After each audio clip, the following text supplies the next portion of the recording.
اعوذ باللہ من الشیطان الرجیم بسم اللہ الرحمن الرحیم وقال موسیٰ لأخیہ ہارون اخلفنی فی قومی واصلح ولا تتبع سبیل المفسدین صدق اللہ العظیم۔ سامعین و ناظرین السلام علیکم ورحمۃ اللہ وبرکاتہ۔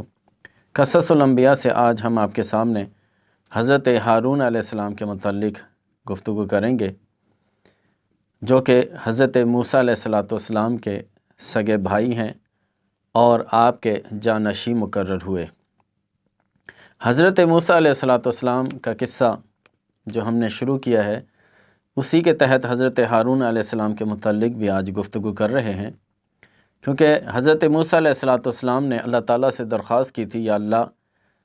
دین کی تبلیغ کے لیے میرے ساتھ میرا کوئی مددگار بنا دے۔ تو اللہ تعالیٰ نے حضرت موسیٰ علیہ السلام کو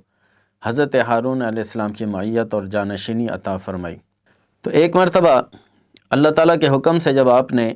کوہ طور پر جانے کا ارادہ فرمایا، تو موسیٰ علیہ السلام نے ہارون علیہ السلام سے فرمایا کہ اے میرے بھائی،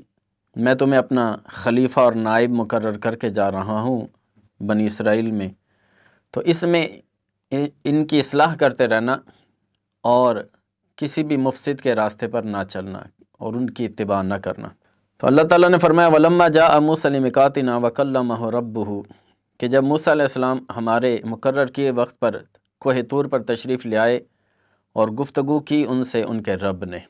تو اس کے بارے میں علامہ اسماعیل حقی رحمۃ اللہ علیہ فرماتے ہیں کہ اللہ تعالیٰ نے صرف کوہ طور پر ہی کلام کرنے کا کیوں ارادہ فرمایا، حالانکہ اللہ تعالیٰ کے لیے دور و نزدیک، پست و اعلیٰ یہ کوئی معنی نہیں رکھتا، وہ جہاں چاہے جس سے چاہے کلام کر سکتا ہے۔ لیکن اگر ہم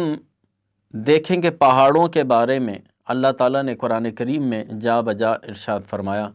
کہیں فرمایا کہ زمین کے استقرار کے لیے ہم نے پہاڑوں کو میخیں بنا کر گاڑ دیا ہے۔ جب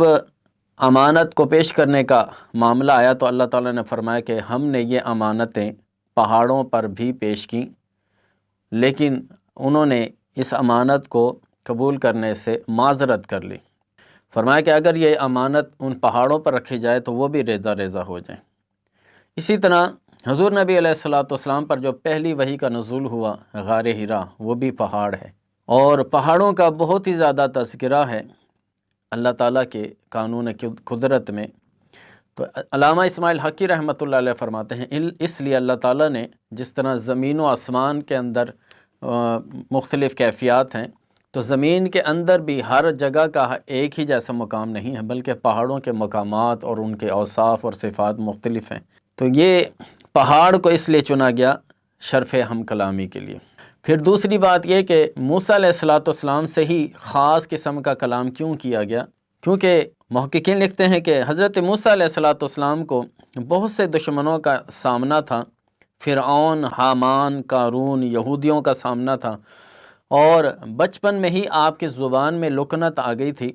جب فرعون کے دربار میں آپ پرورش پا رہے تھے تو وہاں جو آگ کے انگارے رکھے تھے وہ اٹھا کر آپ نے منہ مبارک میں رکھ لیا تھا، جس کی وجہ سے آپ کی زبان میں لکنت آ گئی تھی۔ تو اللہ تعالیٰ نے آپ کو اپنا محبوب بنا لیا اور اپنا ہم کلام بھی بنا لیا، یعنی آپ سے کلام فرمایا کرتا تھا اللہ تعالیٰ۔ اور موسیٰ علیہ السلام سے جب پوچھا جاتا کہ آپ سے آپ کا رب کس طرح کلام فرماتا ہے، تو آپ فرماتے ایک گرج ہے، لیکن اس کے اندر مٹھاس اور لذت اور چاشنی بڑی ہوتی ہے، بلکہ یہ بھی سمجھائے جانے والی بات نہیں ہے۔ اور اللہ تعالیٰ نے آپ سے کئی ہزار زبانوں میں کلام فرمایا، جس میں آپ کو جو ہے اللہ تعالیٰ نے جو علم عطا فرمایا اس کے ذریعے آپ اس کلام کو سمجھ جایا کرتے تھے۔ لیکن اللہ تعالیٰ اس طرح کلام نہیں فرماتا جس طرح ہم یہ گفتگو کر رہے ہیں، الفاظ ہیں اور منہ کی بناوٹ ہے، اس طرح نہیں۔ اللہ تعالیٰ اپنی شان کے مطابق موسیٰ علیہ السلام سے کلام فرماتا تھا۔ تو ہارون علیہ السلام جن کو آپ نے اپنا نائب اور خلیفہ مقرر کیا تھا بنی اسرائیل میں، جب آپ کوہ طور پر تشریف لے گئے تو پیچھے سے سامری جادوگر نے ایک بچھڑا بنایا، اور اس کی بھی بڑی تحقیق ہے، تفصیل ہے، تفسیر ہے قرآن مجید میں بھی، اور ہماری ضیاء القرآن پبلیکیشن کی جو شائع کردہ کتاب ہے قصص الانبیاء، اس میں بہت زیادہ ڈیٹیل کے ساتھ یہ واقعہ درج ہے کہ کیا معاملہ ہوا تھا، سامری نے کس طرح بچڑا بنایا اور اس میں کیا معاملہ کیا جو وہ بولنا شروع ہو گیا، اور بنی اسرائیل جو ہے اسی اس کے ہیلے بہانے سے بنائے گئے بچڑے کو جو ہے اپنا معبود سمجھنے لگ گئے۔ شیطان نے ان کے دلوں میں ایک بات ڈال دی کہ یہی تمہارا معبود ہے۔ تو موسیٰ علیہ السلام جب کوہ طور پر تشریف لے گئے اور پیچھے ہارون علیہ السلام اپنی قوم کو نصیحت فرمانے والے تھے، تو جب آپ واپس تشریف لائے وہاں سے تو فرمایا قرآن نے لما راجع موسیٰ الی قومہ غضبان آسفا، کہ موسیٰ علیہ السلام جب واپس لوٹے تو آپ بہت ہی زیادہ غصے میں آ گئے اس بات کو دیکھ کر کہ میری قوم جو ہے ایک بچڑے کی عبادت کر رہے ہیں۔ قال بئس ما اختلفتونی من بعدی، فرمایا کہ بہت بری جانشینی کی ہے میرے جانے کے بعد تم نے۔ عجلتم امر ربکم، تم نے بہت جلد بازی کی ہے رب کا حکم آنے سے پہلے ہی۔ وَأَلْقَى الْأَلْوَاحَ وَأَخَذَ بِرَأْسِ أَخِيهِ يَجُرُّهُ إِلَيْهِ، آپ کو جو کوہ طور پر اللہ تعالیٰ نے تختیاں عطا فرمائی تھیں جس میں کلام تھا، تورات کی تختیاں، وہ آپ نے اٹھا کر غصے سے پھینک دی اور اپنے بھائی ہارون علیہ السلام کا سر مبارک پکڑ کے ان کو اس طرح اپنی طرف گھسیٹا، کھینچا۔ قال ابن ام ان القوم استضعفونی، تو ہارون علیہ السلام عرض کرنے لگے کہ اے میرے بھائی، میری قوم نے مجھے بہت ہی زیادہ کمزور بنا دیا تھا، وقادوا یقتلوننی، اور قریب تھا کہ وہ مجھے قتل ہی کر دیتے۔ فلا تشمت بی الاعداء، آپ دشمنوں کو ہنسانے کے لیے میرے ساتھ سختی نہ کیجیے۔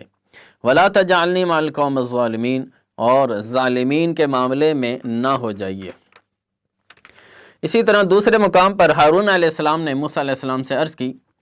یا ابن ام لا تاخذ بلحیتی ولا برأسی، اے میرے ماں جائے، میرے بھائی، نہ پکڑیے مجھے داڑھی کے بالوں سے اور میرے سر کے بالوں سے۔ انی خشیت ان تقول فرقت بینی و بنی اسرائیل،